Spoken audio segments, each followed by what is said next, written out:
Today we're diving into the world of athletics. Soccer, also known as football, in many parts of the world.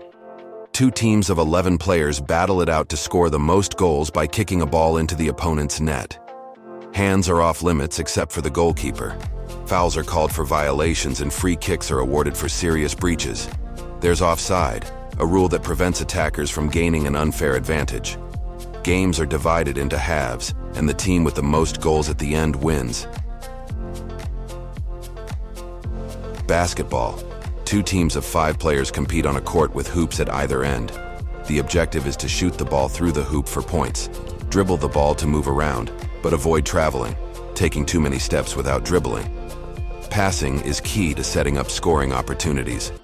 Fouls are called for contact violations, and free throws are awarded for fouls committed while shooting. 3 points are awarded for shots made outside a designated line, while shots closer to the basket are worth 2 points. The team with the most points at the end wins. American football. This strategic game involves 2 teams of 11 players. The offense aims to advance the ball down the field by running or throwing it. They get 4 downs, attempts, to reach a designated area called the end zone for a touchdown. Incomplete passes or failing to reach the end zone after 4 downs results in a turnover, possession going to the other team. Points can also be scored by kicking the ball through the uprights for a field goal, or extra point, after a touchdown. Games are divided into quarters, and the team with the most points at the end wins.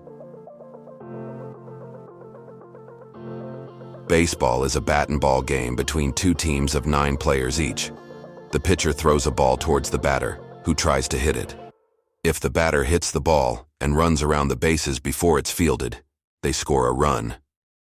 There are various ways to get someone out, like catching a fly ball or striking them out with 3 missed swings. Innings switch back and forth with each team getting a chance to bat and field. The team with the most runs at the end of the game wins.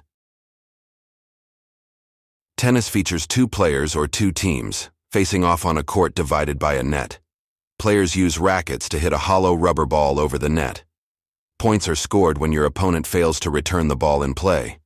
Games consist of points, sets, usually best of 3 or 5, and ultimately matches. There are different types of serves, the initial hit to start a point, and lines on the court that determine if a shot is in or out. Hockey is a fast-paced sport played on ice with sticks and a puck. 2 teams skate around trying to maneuver the puck into the opponent's net using their sticks. Players cannot use their hands on the puck except for the goalie. Penalties are called for rough play, and players might have to spend time in the penalty box. Games are divided into periods, and the team with the most goals at the end wins. Let's wrap up with some fun facts. Did you know the Stanley Cup, awarded to the National Hockey League champion, is one of the oldest professional sports trophies in North America? Or that the first soccer ball was made from animal bladders?